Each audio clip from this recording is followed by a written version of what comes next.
नमस्कार दोस्तों। तो आज हम एक बार फिर हाजिर हैं चाइना तक के एपिसोड 10 के साथ। तो आज हम बेसिकली इन 10 पॉइंट्स पे बात करेंगे। पहला पॉइंट है कि चाइना के डॉक्टरों ने खुद ही चाइनीज सरकार की पोल खोली है कोरोना वायरस से रिलेटेड। दूसरी खबर जिसके बारे में हम बात करेंगे वो है अमेरिका के बारे में। अमेरिका ने संकेत दिए हैं कि अमेरिका की नई सरकार चीन पर नरम होने नहीं जा रही है और वो बहुत ही सख्त कदम उठाएगी। अगली खबर के बारे में बात करेंगे, चीन में जो गरीबी है उसके बारे में बात करेंगे कि चीन ने बोला है कि गरीबी खत्म हो गई है, लेकिन ऐसा कुछ नहीं है, लोग अभी भी गरीबी और कुपोषण से मरते जा रहे हैं। अगली जो खबर है आई है वो है चीन और ऑस्ट्रेलिया से रिलेटेड। चीन और ऑस्ट्रेलिया का जो ट्रेड वॉर है वो और ही बढ़ता जा रहा है, जिससे डायरेक्ट नुकसान सिर्फ चीन को ही हो रहा है, ऑस्ट्रेलिया को इतना नुकसान नहीं उठाना पड़ रहा है। अगली खबर आई है चीन और न्यूजीलैंड से। चीन ने न्यूजीलैंड के साथ एक व्यापार किया है और उसके बारे में हम डिटेल में बताएंगे। एक और खबर आई है जिसमें चीन के प्रोपेगेंडा के बारे में बताया है लोगों ने कि चीन क्या है कि वो बोल रहा है कि जो दूसरे देशों से पार्ट्स आ रहे हैं ऑटो के या फिर सब्जियां आइसक्रीम आ रही है उससे कोरोना फैल रहा है, उनके देश से कोरोना नहीं फैल रहा। उसके बारे में हम डिटेल में डिस्कस करेंगे। एक और खबर जो कोरोना से ही रिलेटेड है वो है कि चाइना में जो कोरोना है उसका प्रकोप बढ़ता ही जा रहा है। एक और खबर आई है यूरोपियन देशों से। वहाँ की एक नागरिक को चीन ने कैद रखा था और उसको रिहा करने के लिए यूरोपियन यूनियन ने एक फरमान जारी किया है, उसके बारे में बात करेंगे। एक और दिलचस्प खबर जो है वो है ताइवान से रिलेटेड। ताइवान की वायुसेना ने युद्ध अभ्यास शुरू कर दिया है, उसका कारण क्या है। जो आखिरी खबर है जिसके बारे में हम डिटेल में बात करेंगे वो आई है अमेरिका और जापान के रिश्तों से रिलेटेड। उनके रिश्तों के कारण चीन पर जो असर पड़ने जा रहा है उसके बारे में डिटेल में बात करते हैं। तो दोस्तों चलते हैं सारी खबर की डिटेल एनालिसिस के बारे में जानते हैं। तो जो पहली खबर है अनुज वो आई है चाइना के जो डॉक्टर्स हैं उन्होंने खुद ही पोल खोली है चाइनीज सरकार की कि जो वुहान वायरस जो इतने दिनों से वो बोल रहे थे कि वो एग्जिस्ट नहीं करता है, तो उसको कवर करने का जो प्रोपेगेंडा चलाया गया है उसके बारे में जो खबर आई है उसके बारे में बात करते हैं। हाँ बिल्कुल सचिन, पहले तो नमस्ते अपने सारे दोस्तों और सारे व्यूअर्स को। तो एक बार फिर से हम लोग वापस आए हैं। तो बात करते हैं पहली खबर की। जैसा सचिन ने बोला है तो चीन के डॉक्टरों ने खुद चीन की सरकार की एक पोल खोली है एक तरीके से। एक खुफिया वीडियो में यह वीडियो जारी हुआ है, कहाँ हम आपको बताते हैं, पर पहले बताते हैं उसका कंटेंट क्या है। तो उस खुफिया वीडियो में चीन के 2 डॉक्टर आपस में बातें कर रहे हैं और उन्होंने खुद बोला है कि लगभग दिसंबर 2019 में ही वहाँ के हॉस्पिटल्स को, वहाँ के डॉक्टर्स को और उनके थ्रू चीन की सरकार को ये पता था कि एक ये वायरस निकल रहा है और जो ह्यूमन टू ह्यूमन आसानी से फैल सकता है और ये बहुत ही जानलेवा है क्योंकि इसकी कोई वैक्सीन नहीं है। लेकिन फिर भी वहाँ के मेडिकल स्टाफ को अपना मुंह बंद करने को रखा गया। जब हॉस्पिटल्स ने सरकारों को बताया, चीन की लोकल सरकार और मेन सरकार जो जिसे सीसीपी बोलते हैं उसको बताया, तो उन्होंने मुंह बंद करने को के लिए कहा। और इस वीडियो को अब बताते ही रिलीज कहाँ हुआ है। ये वीडियो इंग्लैंड की एक डॉक्यूमेंट्री बनाने वाली कंपनी ने बनाया है और देखने से ये लगता है कि ये वीडियो उन डॉक्टर्स से बात करते वक्त या उनकी आपस में बातें करते वक्त एक चोरी छिपे बनाया गया है। इस वजह से शायद उन्होंने सच्चाई सामने बोली और उन्होंने इस बात का उन्हें पता नहीं था कि शायद इसको कोई रिकॉर्ड कर रहा है। और चीन के जो लोग हैं दिसंबर 2019 में ही इस वायरस से मरना शुरू हो गए थे। और डॉक्टरों ने यह भी बताया कि चीन में नए साल के सेलिब्रेशन को लेकर 2019 जब खत्म हो रहा था दिसंबर और 2020 आने वाला था, तो नए साल के सेलिब्रेशन को में उन लोगों को पता था कि इस बीमारी का बढ़ना लगभग तय है। फिर भी उनकी सरकारों ने इससे रिलेटेड कुछ भी नहीं किया, उन्होंने इस चीज़ को बढ़ने दिया। उनका शायद कुछ प्रोपेगेंडा या ये एक तरीके से एक तरह का सिग्नल देता है और हमको आगाह करता है कि शायद चीन की सरकार ने जानबूझकर इसे बढ़ने दिया है अपने खुद के देश में और फिर अपने नागरिकों को जो इंटरनेशनल फ्लाइट से पूरे विश्व भर में गए थे वहाँ पर। तो ये एक तय बात है कि बिल्कुल इसमें कुछ ना कुछ तो प्रोपेगेंडा या चीन की कोई चाल है जिससे उन्होंने इस वायरस को ईजाद किया, पहले अपने वायरोलॉजी लैब्स में और उसके बाद अपने छोटे से नागरिकों को उससे इम्पैक्ट करके और पूरे देश में, पूरे विश्व में उन्होंने इसको फैलाया। तो चीन में जो कोरोना वायरस है उसमें WHO को भी नहीं जाने दिया जा रहा है जहाँ से वो ओरिजिनेट हुआ था। तो ये खबर बहुत ही इंपॉर्टेंट है। इसी के साथ हम आगे चलते हैं और बात करते हैं अमेरिका की जो नई सरकार आई है। अनुज, हमने देखा था कि ट्रम्प सरकार थी वो चाइना के अगेंस्ट थी, और एक थोड़ी सी स्पेकुलेशंस थी कि आगे जाके जो बाइडेन सरकार आई है वो चाइना के अगेंस्ट रहेगी या उसके फेवर में रहेगी। तो अभी भी हमें पता चला है कि जो अमेरिका की नई सरकार आई है वो चाइना पर वही रुख आजमाए हुए हैं जो कि ट्रम्प ने अपनाया था। तो उसके बारे में क्या डिटेल्ड एनालिसिस है? बिल्कुल वही है। मैंने बहुत सारे चाइना के अमेरिका के इनफैक्ट जो बहुत सारे नए जो मंत्री बने हैं वहाँ पर उनके बहुत सारे इंटरव्यू देखे हैं, और ये सबसे बहुत ही इम्पॉर्टेंट चीज़ थी कि वो चाइना के खिलाफ या चाइना के बारे में क्या बोलते हैं। तो अभी सारे उनकी जो बातों से जो समझ में आ रहा है वो ये है कि अमेरिकी सरकार, जो नई सरकार बनी है जो बाइडेन की, वो बिल्कुल भी चाइना पर नरम नहीं होगी। हालांकि वो डोनाल्ड ट्रंप जिस तरह से एक तरह की स्ट्रीट फाइट करते थे कि सामने सामने किसी को गाली दे देना या बुरा बोल देना या बुरी तरह से लताड़ देना, उस तरह की हरकतें अमेरिका नहीं करेगा। अभी उनके जो नए राष्ट्रपति आए हैं जो बाइडेन, उन्होंने एक तरह से बहुत ही एलिगेंट और एक स्टैंडर्ड या बिग बॉस की तरह, या गॉडफादर मूवी अगर किसी ने देखी है तो एक हल्का सा इशारा, जैसे ताइवान को लेकर अभी जो बाइडेन की जो रक्षा मंत्री है उन्होंने बोला है, अमेरिका को सिर्फ 2 सेंटेंसेस में उन्होंने वार्न किया है कि ताइवान को डराना बंद करो, और अगर आप उसके साथ कुछ किसी तरह के मुद्दे आपके हैं तो वहाँ एक डेमोक्रेटिक गवर्नमेंट है और उससे बात करो, नहीं तो हम एक्शन लेंगे। तो एक तरह से थोड़ा सा तो चेंज आया है डोनाल्ड ट्रंप की बजाय सीधे सीधे बोलने के कि हम ये कर देंगे, हम वो कर देंगे, वो सारे एलिगेशंस लगाने की बजाय अभी ये जो सरकार आई है ये मेरे ख्याल से एक्शन पे बहुत ज़्यादा ध्यान देगी, और ताइवान या जापान या इनफैक्ट इंडिया के चक्कर में भी वो काफ़ी ज़्यादा उन पर प्रेशर बनाने का वो कर सकते हैं। हुआ क्या था कि जब नई नई सरकार आई थी जो बाइडेन की, अभी 2 हफ्ते 3 हफ्ते भी नहीं हुए, तो चीन के राष्ट्रपति ने ये बोला था कि अब जैसे अमेरिका ने यूएसएसआर को तोड़कर बहुत सारी कंट्रीज बना दी थी जिसमें रशिया, उज़्बेकिस्तान और अज़रबैजान और ये सारी बहुत सारी कंट्रीज हैं, चीन ने बोला था कि अब शीत युद्ध जैसा कोई भी देश शीत युद्ध की तरह काम नहीं कर पाएगा। तो उसका सीधा सा ये मतलब था कि अमेरिका जैसे चीन के खिलाफ अभी शीत युद्ध चला रहा है, ट्रेड वॉर कर रहा है और बाकी देशों को चाइना के अगेंस्ट कर रहा है, वो शीत युद्ध अब काम नहीं करेगा। तो इससे शायद पता लगता है, क्योंकि चाइनीज लोगों का ये हम लोगों ने हिस्ट्री में देखा है, वो जिस चीज़ से सबसे ज़्यादा डरते हैं वो उसके अगेंस्ट ही बोलना शुरू कर देते हैं, जैसे कि ये तो कुछ भी हमें प्रॉब्लम नहीं करेगा। जैसे जब भारत की जब सेना ने लद्दाख में जब पोजीशन ली थी तो चीन ने बहुत बुली करने की कोशिश की थी, और आज चीन की हालत ये बन गई है कि उसे ना वहाँ से निकलते बन रहा है ना वहाँ से आगे आते बन रहा है, तो बहुत परेशान है। तो इससे पता लगता है कि चीन में जो शी जिनपिंग है वो थोड़ा सा असहज जरूर है अभी जो बाइडेन के आने के बाद भी, और जो डोनाल्ड ट्रंप ने जो चीन के खिलाफ शीत युद्ध छेड़ रखा था अब उसी तरह का ये चलेगा, बल्कि जो बाइडेन उसमें और ज़्यादा डिसाइसिव एक्शन लेंगे बजाय बहुत ज़्यादा बोलने के बजाय। तो अमेरिका के जो रक्षा मंत्री हैं और बहुत सारे मंत्रियों का ये मानना है कि नई सरकार अपने तरीके से चीन को कंट्रोल करेगी, जैसे मैंने बोला कि बजाय बहुत ज़्यादा बोलने के वो लोग एक्शन लेंगे और एक बिग बॉस की तरह उनको ऑर्डर देंगे कि आपको यही करना है। तो अमेरिका के चीन से जो व्यापारिक संबंध हैं और अमेरिकी लोगों का जो डेटा सुरक्षित रखने की इस वक्त जो सबसे बड़ी प्रायोरिटी जो बाइडेन ने बनाई है कि हम बाकी कुछ नहीं जानते, हम सिर्फ हमारा जो व्यापार है चीन से और हमारे लोगों का जो डेटा है, जो चीन की बहुत सारी एप्लीकेशन सॉफ्टवेयर उनकी मोबाइल कंपनीज एक तरह से चुरा कर उसको या तो चाइनीज़ टेक कंपनीज को दे रही हैं और उनके थ्रू वो चाइना की सरकार और चाइना की जो सेना है उनको भी उसकी एक्सेस मिल रही है। तो उसको वो रोकने की पहली उनकी प्राथमिकता होगी कि उसको रोकें।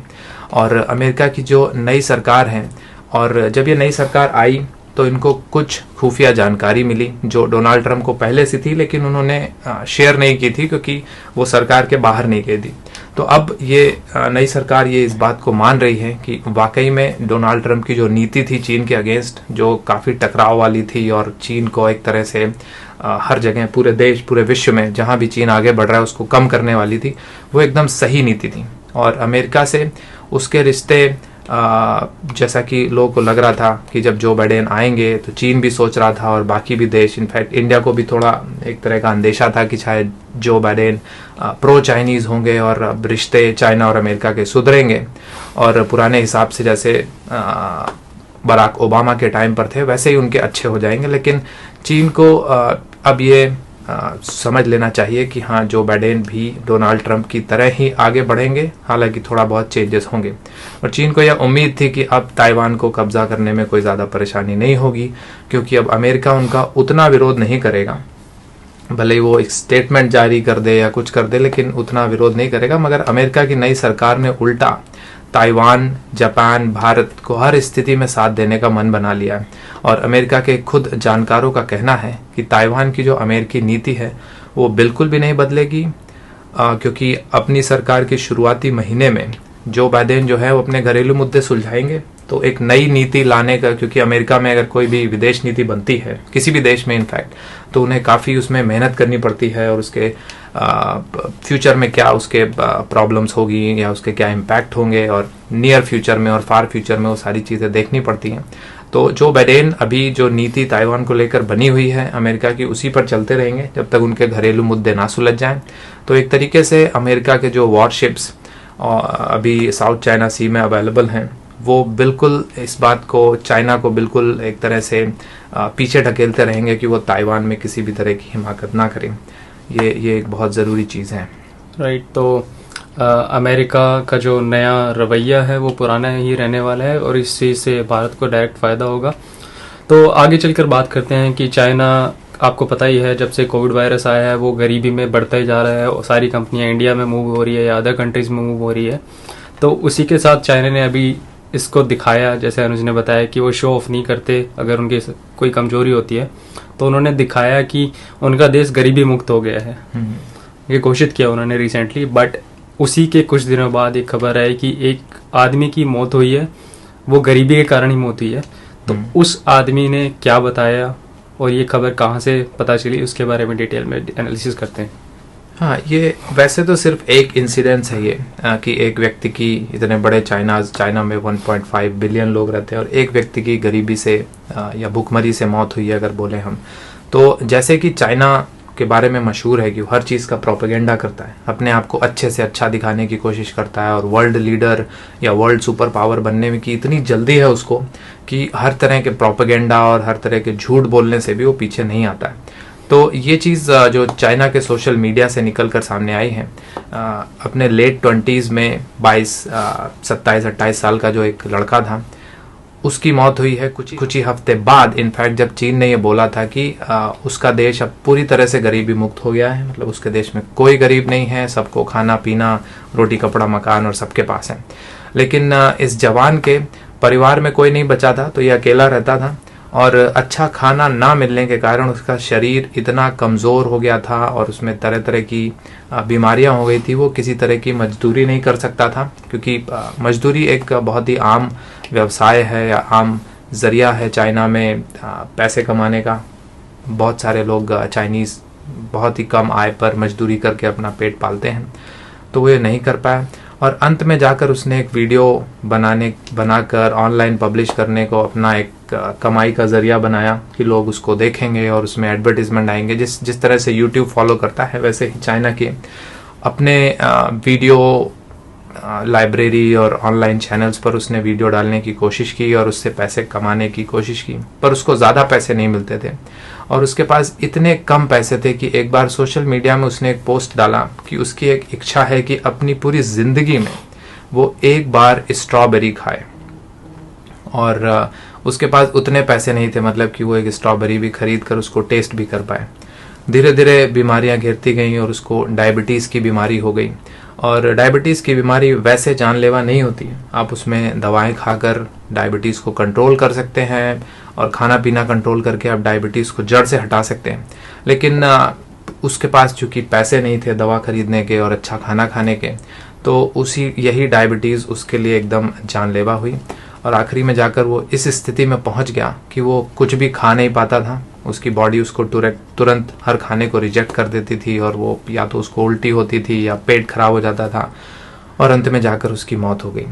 उसने अपने मरने के कुछ दिन पहले ही उसने सोशल मीडिया पर यह पोस्ट किया था कि अब उसके कुछ ही दिन बचे हैं और इन सारे दिनों में वह खुश रहना चाहता है और सारी चीज़ें करना चाहता है जो वो कर सकता है। और 31 दिसंबर 2020 को उसने पोस्ट किया कि वो अपनी अंतिम सांसें गिन रहा है और वो बेड पर लेटा हुआ है। आप उस चीज़ को इमेजिन करिए, कोई व्यक्ति अकेला है और उसको पता है कि वो मरने जा रहा है, वो ऑनलाइन सोशल मीडिया पर डाल रहा है, लोगों को पता है, फिर भी कोई उसको बुलाने या उसको कुछ किसी भी तरह की मदद करने के लिए नहीं पहुंचा। और इस पोस्ट के बाद ये उसका आखिरी पोस्ट था, उसके बाद कोई भी पोस्ट नहीं आया और लोगों को यह भी नहीं पता है कि इस पोस्ट के बाद कितने दिनों बाद उसकी मौत हो गई, लेकिन इसके बाद वो पूरा मरा हुआ ही पाया गया। तो इस पूरी घटना से चाइना के इस क्लेम का एकदम अपोजिट पता लगता है, जहां उन्होंने कहा कि देश गरीबी से दूर है, लेकिन गरीबी इतनी है कि लोगों के पास खाने के लिए भी नहीं है। तो चीन का जो क्लेम था कि हमने इतना बड़ा कारनामा कर दिखाया है कि किसी भी देश ने आज तक ऐसा नहीं किया। इनफैक्ट अमेरिका भी अभी ये क्लेम नहीं कर सकता कि उसके देश में गरीबी नहीं, वहाँ पे भी गरीब हैं लोग, लोगों के पास घर नहीं है, जिनको 3 टाइम का 2 टाइम का खाना नहीं मिलता है। लेकिन चाइना ने प्रोपेगेंडा के तहत अमेरिका से ऊपर दिखने के लिए उसने इस तरह का बस न्यूज़ फैला दी। और कुछ समय पहले ऐसी एक और घटना आई थी जब एक छोटी सी बच्ची के बारे में जो 5 साल से जिसको ठीक से खाना नहीं मिला था, तो एक तरह से भूखमरी का शिकार होते हुए 5 साल तक वो जूझते हुए और एक तरह से बोलते हैं जिसे कल कल करके मरना, उस तरह से मरी हुई और बहुत ही कम खाना खाने के कारण अंत में उसकी भी मौत हो गई। तो ये सारे क्लेम चाइना के बहुत ही प्रोपेगेंडा बकवास है और चीन के लोग खुद उनकी सोशल मीडिया पर डाल रहे हैं और हम लोग कई सोर्सेज से और सोशल मीडिया पर डेटा इकट्ठा करके लाते हैं जो बहुत सारे लोगों में वहाँ पर वायरल है। तो ये चीज़ें एक तरह से आंखें खोलने वाली हैं और लोगों को चीन के प्रोपेगेंडा और चीन के बारे में इतना ज़्यादा पता लगता है तो लोगों को अभी इस चीज़ का अंदेशा होगा कि जो लोग कुछ अभी सोचने लगे थे एशिया में कि चीन अमेरिका के कंपैरिजन में आ गया है, वो अमेरिका को हरा सकता है, तो अमेरिका और चीन में बहुत डिफरेंस है। प्रोपेगेंडा और एक असली पावर होने में बहुत ज़्यादा डिफरेंस है। राइट। तो एक और खबर जो आई है अनुज, वो आई है ऑस्ट्रेलिया और चीन का जो ट्रेड वॉर चल रहा है। तो हमारे व्यूअर्स को बता दें कि हमने अपनी पहली वीडियोस में बताया था कि कैसे ऑस्ट्रेलिया और चीन के बीच में एक बहुत बड़ा शीत युद्ध चल रहा है और वो चाइना अब तक शो कर रहा था कि उससे उसको कोई नुकसान नहीं हो रहा, सिर्फ ऑस्ट्रेलिया को ही नुकसान हो रहा है। लेकिन हमारी एनालिसिस में पता चला है कि चाइना को उसमें बहुत ज़्यादा नुकसान हुआ है और ऑस्ट्रेलिया को इतना नुकसान नहीं हुआ है क्योंकि और कंट्रीज ऑस्ट्रेलिया को सपोर्ट कर रही है जो चाइना के खिलाफ है। तो उसके बारे में डिटेल्ड एनालिसिस क्या आई है हमारे पास? ये जब मामला शुरू हुआ था तो इसकी शुरुआत इससे हुई थी कि ऑस्ट्रेलिया के एक मंत्री ने ये बोला था कि जो कोविड वायरस आया है ये चाइना से ही आया है और चाइना में कुछ मल्टीनेशनल एक डेलीगेंस या कोई टीम या फिर यूनाइटेड नेशंस की टीम को या WHO की टीम को वहाँ जाकर कुछ देखना चाहिए, कुछ इन्वेस्टिगेशन करनी चाहिए कि ये कहाँ से वायरस आया। तो चाइना ने इसको बहुत ही बुरे उसमें लिया उसने उसको रोकने की कोशिश की, फिर भी ऑस्ट्रेलिया जब नहीं झुका तो चाइना ने एक तरह से सोचा कि जो ऑस्ट्रेलिया की डिपेंडेंसी है जो चाइना के ऊपर, यानी जो सामान वो लोग ऑस्ट्रेलिया से चाइना में बेचते हैं और पैसे कमाते हैं, अगर उसमें कुछ हफ्तों के लिए चाइना रोकेगा या सिर्फ धमकाएगा तो ऑस्ट्रेलिया शायद जिसको बोलते हैं लाइन पर आ जाएगा और उसके खिलाफ कुछ भी करना बंद कर देगा। लेकिन ये एक तरह का जो एस्टिमेशन चाइना की सरकार ने और शी जिनपिंग ने एस्टिमेट किया था कि ऑस्ट्रेलिया लाइन पर आ जाएगा, वो नहीं हुआ और कई महीनों तक चाइना ने जो उनके जो आइटम आते थे ऑस्ट्रेलिया से, स्पेशली आयरन ओर और गेहूं और चाइना की ऑस्ट्रेलिया की वाइन, ऑस्ट्रेलिया का मीट, ये सारी चीज़ों पर उन्होंने बहुत ज़्यादा टैरिफ लगा दिया, उसमें टैक्स लगा दिया कि उसके रेट काफ़ी बढ़ जाएंगे तो चीन में लोग उसको खरीदना बंद कर देंगे और उससे ऑस्ट्रेलिया को इनडायरेक्टली नुकसान होगा और ऑस्ट्रेलिया जल्दी ही लाइन पे आ जाएगा। लेकिन ऑस्ट्रेलिया ने उसको कम नहीं किया और चीन के लोगों के पास और चीन के व्यवसायियों के पास ऑस्ट्रेलिया से सामान लेने के अलावा कोई दूसरा चारा नहीं था। तो पासा उल्टा इस तरह से पड़ा कि चीन के जो लोग जो ऑस्ट्रेलिया का सामान खरीदते थे उन्हें और ज़्यादा पैसे देकर वही सामान लेना पड़ा। तो हुआ ये है कि पिछले 4 महीनों का डेटा है हमारे पास कि ऑस्ट्रेलिया ने एक रिकॉर्ड बनाते हुए बहुत सारा सामान चीन को एक्सपोर्ट किया है, और सिर्फ दिसंबर 2020 के महीने में $2 बिलियन का सामान ऑस्ट्रेलिया ने चीन को अकेले बेचा है, जिसमें कि आयरन ओर है, क्योंकि चीन स्टील बनाने वाला एक सबसे बड़ी कंट्री है, सबसे बड़ा देश है, और उसके लिए उसको iron ore, maximum iron ore वो ऑस्ट्रेलिया से ही मंगाता है। तो चीन उसको रोकने में सफल रहा कि हम अल्टरनेटिव उनको ऑस्ट्रेलिया का नहीं मिला, तो आयरन ओर और भी महंगे रेट पर चीन ने खरीदा उतना ही आयरन ओर। तो एक तरह से वो ऑस्ट्रेलिया को भले ही डायरेक्ट फायदा ना हुआ हो, लेकिन चीन ने बहुत ज्यादा पैसे उसके लिए खर्च किए, चीन के व्यवसायियों ने। तो एक तरह से ये हुआ कि सबसे ज्यादा चीन को इंपोर्ट करना पड़ा है, और उसके साथ ही चीन को गेहूं भी ऑस्ट्रेलिया से बहुत ज़्यादा इंपोर्ट करना पड़ा है, क्योंकि इस बार चीन में बाढ़ भी आई थी 2020 में, और उनकी खुद की खेती बहुत बर्बाद हुई थी। तो उसके लिए भी वो ऑस्ट्रेलिया में, इनफैक्ट इंडिया से भी उन्होंने चावल खरीदा है। तो इस वक्त चीन की जो अंदरूनी हालत है, वो जिस तरह से अपने आप को बहुत ही सॉलिड, बहुत ही सुपर पावर दिखाता है, पर उसकी अंदरूनी जो सामाजिक हालत है, जो सोशल हालत है, लोगों को खाने को नहीं मिल रहा है, लोग मर रहे हैं, उसको मजबूर होकर अपने ही दुश्मनों से उसको चावल, गेहूं और ये सब खरीदना पड़ रहा है। इनफैक्ट अमेरिका से भी उसने बहुत सारा अनाज खरीदा है। और इसी बीच ऑस्ट्रेलिया के जो प्रधानमंत्री हैं, उन्होंने फिर से दोहराया है कि वो चीन के सामने बिल्कुल भी नहीं झुकेंगे। चीन के साथ उनके मुद्दे हैं, बहुत सारा ट्रेड वॉर चल रहा है, और वो मुद्दों पे बात करना भी चाहते हैं, लेकिन वो चीन की शर्तों पे नहीं, चीन से झुक के नहीं या चीन से डर के नहीं, बल्कि बराबरी पर आकर उनसे बात करना चाहते हैं। तो ये चीज़ें एक तरह से चाइना को और ज़्यादा उसको डिफेम करेंगी, लोग और ज़्यादा उसके बारे में सोचेंगे। और अब चूंकि ऑस्ट्रेलिया का एग्जाम्पल सामने है, तो कोई और भी कंट्री अब चीन के इस जो ट्रेड वॉर में, कि हाँ छोटी कंट्री है तो चीन उसको डरा सकता है या झुका सकता है, उसको कुछ जो पैसे का लालच देकर कि हाँ अगर हम नहीं खरीदेंगे तो तुम्हारे पास पैसे नहीं आएंगे, तुम्हारी इकोनॉमी बर्बाद हो जाएगी। तो ये बढ़िया एग्जाम्पल है, और अब और भी छोटे मोटे देश भी इसको फॉलो करना शुरू करेंगे अब। राइट। तो जैसे चीन ने पहले इंडिया के साथ अपने व्यापार संबंध खराब किए, अमेरिका के साथ अपने व्यापार संबंध खराब किए, और अब ऑस्ट्रेलिया के साथ भी उन्होंने अपने संबंध खराब किए हैं, तो उससे उनके पास व्यापार करने के मौके कम बच गए हैं। तो अब क्या कर रहे हैं कि वो जो कंट्रीज है जिनके साथ उनके पहले व्यापार नहीं करते थे, वो कुछ जानकर नहीं करते थे, उनके लिए भी चाइना अपनी मार्केट खोल रहा है। तो हमने पहले अपनी खबरों में बताया था कि यूरोपियन यूनियन के साथ उन्होंने संधि की है इससे रिलेटेड। तो अब एक और नई खबर आई है अनुज, वो आई है न्यूजीलैंड से रिलेटेड। तो न्यूजीलैंड के लिए भी चाइना ने अपनी मार्केट को खोला है, जो पहले बहुत ही रिस्ट्रिक्टेड थी, या फिर कुछ ही ऑप्शंस थे उनके व्यापार करने के, लेकिन अब उन्होंने शायद और भी ज्यादा मार्केट को खोल दिया है। तो उससे रिलेटेड क्या एनालिसिस आई है? हाँ, ये चीज़ें जैसे कि हम लोगों ने पहले भी प्रिडिक्ट किया था कि जब ये चाइना पर इतना प्रेशर बढ़ेगा, तो ऐसा तो हो नहीं सकता कि 1.5 बिलियन लोगों को, दुनिया की जो डेमोक्रेटिक कंट्रीज़ हैं, वो उसको पूरी तरह से प्रेशर लगाकर मरने के लिए छोड़ दें, या चाइना की सरकार को पूरा बर्बाद कर दें, पूरे देश को बर्बाद कर दें। अंत में प्रेशर में आकर यही होना था कि चीन, जो अभी तक लोगों को आंखें दिखाता था, डराता था, धमकाता था, अब वो अपने जो उनकी इतनी बड़ी जो बाज़ार है, 1.5 बिलियन लोगों की जो बाज़ार है, उसके लिए वो दूसरे देशों के लिए खोलेगा। तो उससे होगा ये कि चीन के अंदर के जो लोग हैं, और जब ये बाहर से कंपनियां जाकर वहाँ पर काम करेंगी, तो चीन के लोग उसके बारे में जानेंगे और बाकी दुनिया की डेमोक्रेसी और ये सब चीज़ों को समझेंगे। और उससे ये होगा कि चीन में अंदर जो लोगों के अंदर जो गुस्सा है सरकार को लेकर, या जो वहाँ के रूल्स और रेगुलेशन उन्होंने बहुत ही अनडेमोक्रेटिक बना रखे हैं, उसके खिलाफ काफ़ी होगा। तो इस चीज़ का फ़ायदा उठाते हुए कि चीन अभी हर जगह से झुक रहा है, एक तरह से भले ही चीनी उसको ना माने, लेकिन एक तरह से कई जगह पर उनकी हार हो रही है।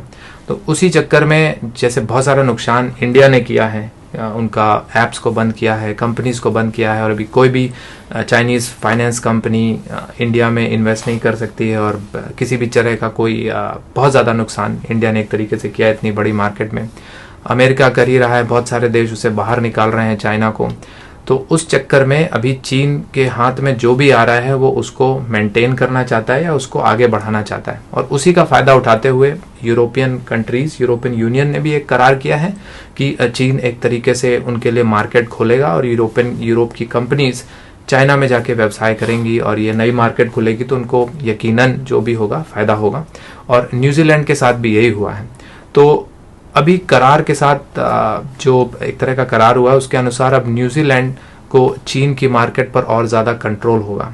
और सीधी सी बात यह है कि चीन सिर्फ अपनी साख बचाने के लिए अपने बाजार को यूरोपीय देशों के लिए खोल रहा है, और इस वक्त विश्व के लगभग सारे देश चीन से नाराज हैं और उसे हर तरह के संबंधों की दोबारा से समीक्षा कर रहे हैं कि हमें कहीं किसी भी बात को लेकर चीन हमारा फायदा ना उठाए या चीन पर ज़्यादा डिपेंडेंसी ना रहे।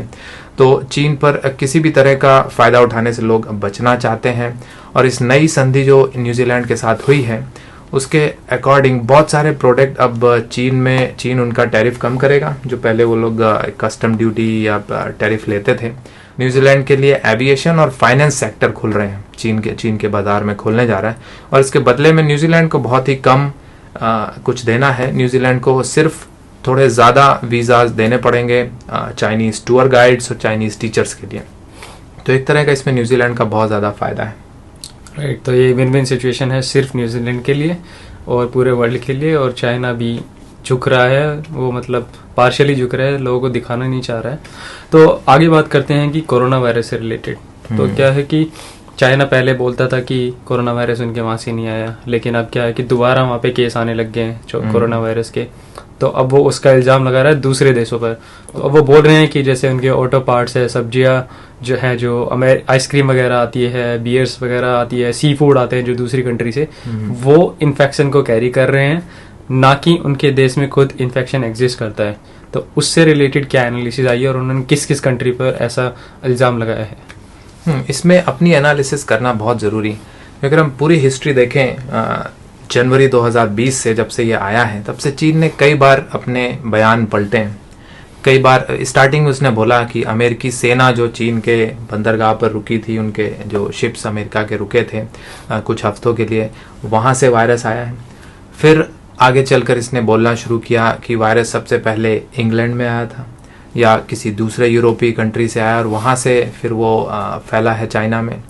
अब चीन इस बात को प्रोपेगेंडा कर रहा है कि जो भी नॉन लिविंग थिंग है, मतलब चीज़ों के ऊपर कोरोना वायरस, मतलब जिंदा कोरोना वायरस है जिससे बाकी लोग इन्फेक्ट हो सकते हैं, वो चीन के अंदर आ रहे हैं। तो चीन ने ये नहीं बोला है कि एक तरीके से जो बाहर से चीज़ें आ रही हैं वही इन्फेक्ट कर रही हैं, बट इनडायरेक्टली सिर्फ उन्हीं चीज़ों पर चीन ने उंगली उठाई है। और चीन के जो सो कॉल्ड साइंटिस्ट या एनालिस्ट हैं उन्होंने बोला है कि ये जो चीज़ें तुमने बताई, ऑटो पार्ट, सब्जी और आइसक्रीम, चप्पल, ये सारी चीज़ें तो विदेश से आ रही हैं, सिर्फ उसी में इन्फेक्शन पाए जा रहे हैं। और इन सारी चीज़ों में एक समानता जो सारे लोग देख सकते हैं वो ये कि ये सारी चीज़ें बाहर से आ रही हैं, सिर्फ उन्हीं चीज़ों को चाइनीज़ सरकार हाईलाइट कर रही है और किसी भी चीज़ को नहीं कर रही। तो इसका सीधा मतलब है कि चीन अपने देश में जो वुहान वायरस फैलने के जो कारण हैं वो दूसरे देशों पे थोपना चाहता है। और बाहर के देशों को तो सब पता है, दुनिया के जो साइंस है अमेरिका की या खुद इंडिया की साइंस अभी इतनी ज़्यादा आगे है फार्मेसी के मामले में कि उनको भी पता है कि ये जो वायरस है ये नॉन लिविंग, उस पर कुछ ज़्यादा देर तक, कुछ घंटों में ही मर जाता है। तो इसका कोई सवाल ही नहीं है। मगर ये एक तरह से प्रोपेगेंडा है चाइनीज़ सरकार का खुद अपने देश के लोगों के उस पर, कि वो इस तरह से जो अभी कुछ चाइनीज़ लोग ये मानने लगे होंगे कि शायद उनके देश से ही ये वायरस निकला है और उन्हें आत्मग्लानि या किसी तरह की हीन भावना से वो ना गिरे, इसके लिए चीन ने एक तरह से ये बोलना शुरू कर दिया है, एक बहाना लेकर आ गए हैं, अनदर पर्सपेक्टिव, कि ये दूसरे देशों से आ रहा है, इसमें चीन की कोई गलती नहीं है, चीन के नागरिकों को निराश होने की या हताश होने की ज़रूरत नहीं है। तो एक तरह से ये प्रोपेगेंडा उन्होंने दिखाने की कोशिश की है। मगर चीन के इस कदम को खुद चाइना के नागरिक अब विरोध कर रहे हैं और इसे कोरी बकवास बता रहे हैं वहाँ के सोशल मीडिया पर। लोगों का कहना है कि जब आप इतना पता कर सकते हैं तब आप इस चीज़ को क्यों नहीं पता कर पा रहे हैं कि पूरे देश में, खुद चाइना के देश में, ये कोरोना एक्चुअल में कहाँ से स्टार्ट हुआ है। और एक्चुअल में चाइनीज़ सरकार को ये पता है, बट वो कभी भी उसको मानेंगे कि नहीं कि ये वुहान से ही आया है और वहीं से ही ना सिर्फ चाइना में बल्कि पूरे विश्व में फैला है। तो चीन के एक और नागरिक ने सोशल मीडिया पर यह पोस्ट डाला है कि चीन की सरकार अब महामारी को अपने देश में नहीं छुपा पाएगी, इस वजह से वो एक तरह का प्रोपेगेंडा ला रही है कि विदेशों से बहुत सारा इन्फेक्टेड सामान आ रहा है, उससे बहुत सारे लोग बहुत इन्फेक्ट होते जा रहे हैं। कुछ लोगों का ये भी कहना है कि इतनी सारी चीज़ों में कोरोना वायरस पाए जाने की जो चीन की खबर है, वो जो खबर है वो चीन की सरकार खुद फैला रही है ताकि लोग डरें और चीन में जो कोरोना की वैक्सीन है, जो पूरे विश्व में कोई और नहीं खरीद रहा है, चीन ज़बरदस्ती लोगों को दे रहा है, उस वैक्सीन को लोग लगवाएं। और लोगों को ये पता होना चाहिए कि चीन में, हालांकि चीन अपने आप को सुपर पावर बोलता है और बहुत पैसे हैं, फिर भी वो लोगों को वैक्सीन, कोविड की वैक्सीन जो महामारी है, जो पूरे विश्व के, अमेरिका में, इंडिया में, हर जगह फ्री में या फिर बहुत ही सस्ते में लग रही है, चीन अपने नागरिकों से पैसे ले रहा है वैक्सीन लगवाने के।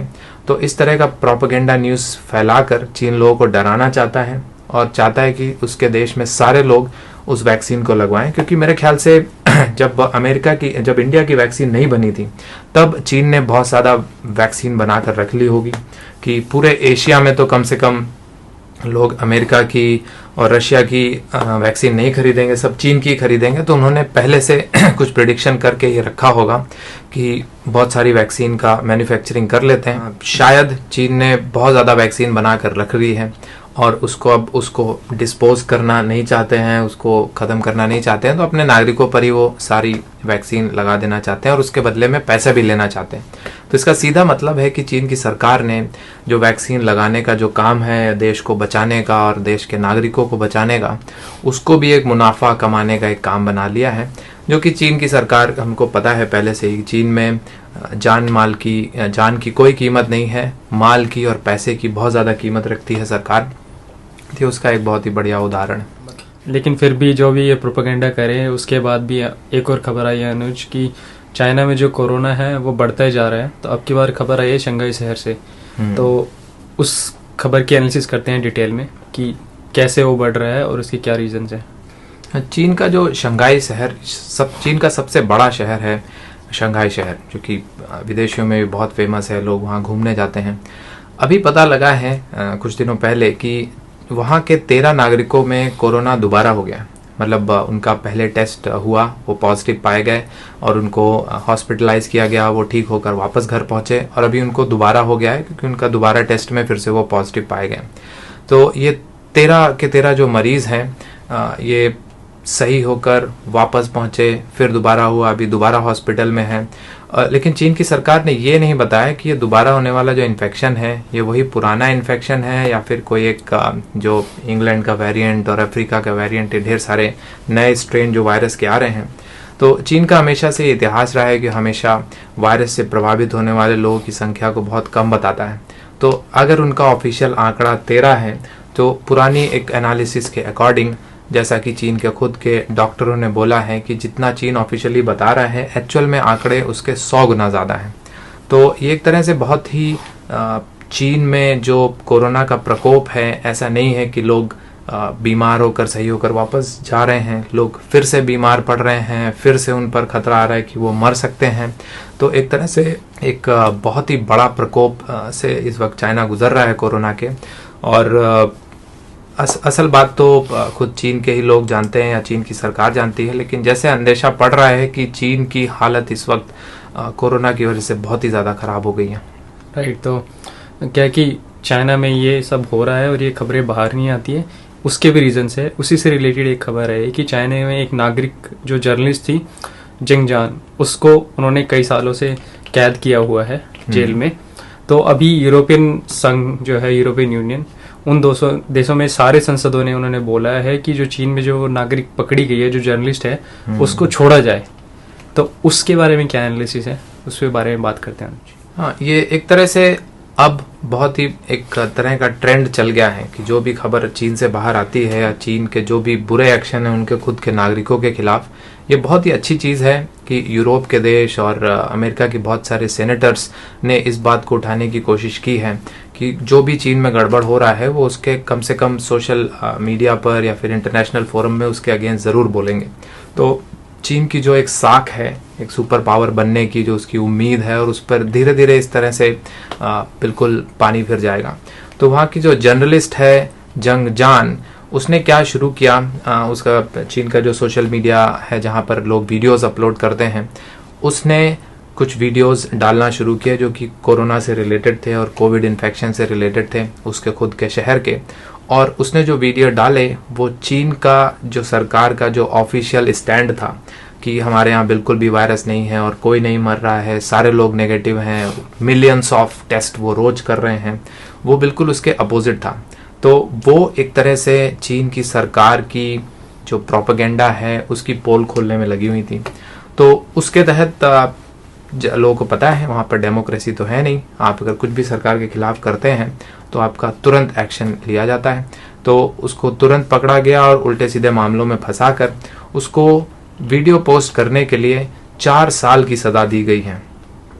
और अपने ब्लॉग के ज़रिए वो जो सारा डेटा लोगों तक पहुंचा रही थी, तो उससे चीन के लोग अभी बहुत ज़्यादा अवेयर हो गए हैं। चीन के लोगों को पता है खुद को कि हाँ, सरकार ने बहुत ज़्यादा कवर करने की कोशिश की है और पूरे जोर शोर से चीनी सरकार ने जो इस वायरस को कवर करने की कोशिश की थी उस सारे प्रोपेगेंडा को लोगों के सामने वीडियो के ज़रिए पूरा रखा गया है। तो चीन में अभी सारे लोगों को पता है कि ये सारी चीज़ें गलत हो रही हैं उसके साथ। और सिर्फ यूरोपीय देश नहीं बल्कि अमेरिका के सीनेटर्स और चीन के खुद के बहुत सारे लोग सोशल मीडिया पर लिख रहे हैं कि अगर उसने कुछ गलत भी किया है या चीन की सरकार के खिलाफ, सरकार के स्टैंड के खिलाफ किया है, तो 4 साल की सज़ा एक बहुत ही बड़ी सज़ा है। और इस तरह से चीन की सरकार को, चीन के खुद के लोगों को ट्रीट करना नहीं चाहिए। तो चारों तरफ से उसका विरोध हो रहा है, जो कि एक अच्छी बात है। अब चीन की जो सरकार है और CCP पार्टी है उस पर चारों तरफ से एक तरह से प्रेशर पड़ रहा है। उसी में एक और एनालिसिस सामने आई है अनुज की, जो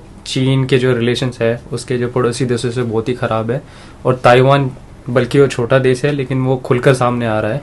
तो अभी अभी ताइवान और चीन की जो शीत युद्ध है वो कुछ ही ज़्यादा गहरा रहा है। और उसमें ताइवान ने क्या शुरू किया है कि उन्होंने अपनी वायुसेना को ट्रेन करना शुरू किया है। वो युद्ध अभ्यास करने लग गए हैं कि आगे जो भी होगा फ्यूचर में चाइना से उनकी लड़ाई हो सकती है, तो उसके लिए वो तैयारी कर रहे हैं। तो उसके बारे में भी कुछ एनालिसिस है, उसके बारे में बात करते हैं। ये भी एक एग्जाम्पल है, जैसे हमने पहले बोला कि चूंकि ऑस्ट्रेलिया ने चीन के खिलाफ एक तरह से जो ट्रेड वॉर चल रही थी उसमें एक तरह से जीत हासिल की है। तो अभी सारे देश, चीन एक बहुत ही छोटा सा, एक ताइवान जो है वो एक चीन के बगल में एक छोटा सा द्वीप है। अगर चीन उस पर अटैक करता है तो कोई भी दूसरी कंट्री सिवाय अमेरिका के हेल्प नहीं कर सकती, क्योंकि वहाँ पर सिर्फ नेवी के थ्रू या फिर एयरफोर्स के थ्रू ही आप उसकी हेल्प कर सकते हैं। लेकिन ताइवान ने एक तरह से ये दिखा दिया है कि वो चीन का जो एक तरह से जो प्रोपेगेंडा होता था, वो जो डराने की कोशिश करते थे, जिसको वुल्फ वॉरियर या वुल्फ वॉर के नाम से जानते थे, कि वो सब लोग डराएंगे और पैसे के दम पर या इकोनॉमिक प्रॉब्लम के दम पर वो एक तरह से पूरे देश पर कब्जा कर लेंगे या उनको झुका देंगे। तो ताइवान ने उनके इस प्रोपेगेंडा को पूरी तरह से नकारा है और उन्होंने कहा है कि अगर चीन के जो उनके फाइटर प्लेन्स जो ताइवान की अभी वायु सीमा में आ रहे थे, अगर वो इसी तरह से आते रहेंगे तो ताइवान पूरी तरह से तैयार है। और उन्होंने बिल्कुल युद्धाभ्यास सिर्फ इस तरीके से किया है कि अगर जो चीन के जो लड़ाकू विमान आ रहे हैं, अगर वो अटैक शुरू करते हैं तो वो उसका किस तरह से जवाब देंगे। तो इस तरह से ताइवान ने एक बहुत ही बड़ा सिग्नल दिया है कि अभी भी भले ही अमेरिका की सरकार चेंज हो गई हो या चाइना भले ही और एग्रेसिव हो रहा हो, वो किसी भी तरह से झुकने को तैयार नहीं है। और एंड में जैसा कि हम लोग देख सकते हैं ऑस्ट्रेलिया के क्षेत्र के एग्जाम्पल में चीन को झुकना पड़ा और चीन अभी मजबूर है वो सारी चीज़ें ऑस्ट्रेलिया से खरीदने के लिए। उसी तरह से ताइवान पे भी यही होगा और चीन एक तरह से वहाँ से शांत हो जाएगा। अमेरिका के वॉरशिप ऑलरेडी ताइवान के पास में है और साउथ चाइना सी के पास में है।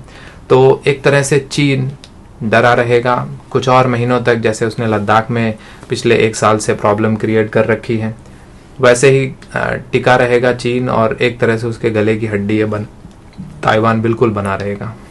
राइट। तो उसी के साथ एक और खबर आई है कि बहुत लोगों को, हमारे व्यूअर्स को पता नहीं है कि जो जापान है और अमेरिका है उनके कुछ डिफरेंट ही रिलेशंस रहे हैं आर्मी और नेवी से रिलेटेड। तो अभी जो जापान का जो शीत युद्ध चल रहा है चाइना के साथ, उसमें जापान ने अमेरिका से सहायता मांगी है और उनके जो रिलेशंस है उससे चाइना के ऊपर आगे क्या इम्पैक्ट पड़ेगा उसके बारे में हम डिटेल में बात करते हैं, कि जिससे कि हमारे व्यूअर्स को पता चले कि एक्चुअल में जापान और चाइना के बीच में क्या रिलेशंस है और जो अमेरिका है उसका क्या रोल है इसके बीच में। तो जैसे कि चाइना अपने सारे बॉर्डर्स के साथ कर रहा है, इंडिया के साथ, नेपाल, भूटान, साउथ चाइना सी में बहुत सारी कंट्रीज़ के साथ कर रहा है, उनका समुद्री एरिया घेरने की कोशिश कर रहा है, वैसे ही उसने जापान के साथ भी स्टार्ट किया। जापान के जो 2 डेजर्टेड आइलैंड है, मतलब वहाँ पर कोई जाता नहीं है, फिर भी वो जापान की टेरिटरी है और चीन ने अपने बोट्स और शिप्स पहुँचा कर अब उसको अपना बोलना शुरू कर दिया है, जैसे कि वो बाकी सारे अपने बॉर्डर एरियाज़ में करता है।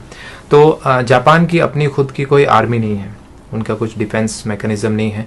ये एग्रीमेंट है जापान और अमेरिका में, जब से अमेरिका ने जापान में एटॉमिक बम डाला था तब से ये उनका एक एग्रीमेंट है कि आप अपनी खुद की आर्मी नहीं बनाएंगे और बदले में अपने सेल्फ डिफेंस के लिए अमेरिका हमेशा उसका साथ देगा, कि अगर कभी भी जापान की किसी से लड़ाई होती है या कुछ होता है तो अमेरिका की सेना जापान को बचाएगी। तो इस तरह की जो ट्रीटी है उसको नई सरकार ने, अमेरिका की नई सरकार ने बनने के बाद फिर से दोहराया है और उन्होंने फिर से बोला है कि अगर चीन के जो शिप्स हैं या बोट्स हैं उन आइलैंड्स पर आने की कोशिश करते हैं या जापान को अटैक करने की या कुछ एक स्मॉल सर्जिकल स्ट्राइक टाइप की करने की कोशिश करते हैं तो अमेरिका उसका पूरा जवाब देगा।